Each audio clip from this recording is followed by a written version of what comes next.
ekyokubitulukuza olw'okuba nti nyaffe Bikira Maria yakkiriza n'agamba nti ye kinkolebwe nga bw'ogambye, nga bwe tusoma mu Vvanjiri ya Luka omutwe ogusooka okuva ku linnya olwa 26 okutuukira okugenda mu maaso.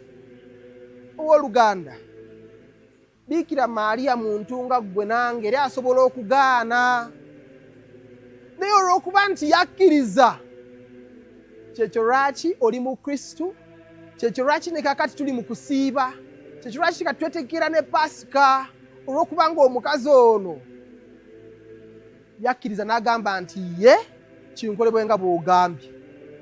Katonda yali tasobola kukikozesa maanyi kubanga yatuwa eddembe okusalawo. Ekyokusatu, olunaku luno lutuwa essuubi nti omulokozi ajja, omununuzi ajja.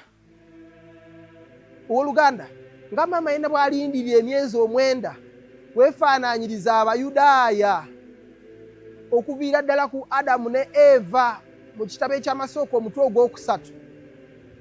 Adamu ne Eva nga basobezza Omukama n'abasuubiza nti abaana ba Eva bajja kuwangulanga Sesota, bajja kuwangulwa Sitaani.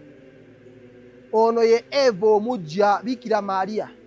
Kati ffenna nga bali okuviira ddala Adamu kutuukira ddala Kristu bwe yazaalibwa baalindiriranga omulokozi nga balina essuubi.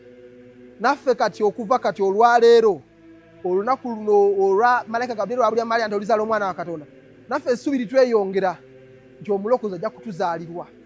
Wadde tuli banafu, wadde tuli babi, naye omulokozi ajja okutununula, ajja okutulokola. Lyessanyu eryo era olunaku lwe tukuza olwa 25 Mugulansigo. Mukama abawe omukisa mu linnya lya Paatiri n'erya Mwana n'erya Mwoyo Mutuukirivu. Amiina.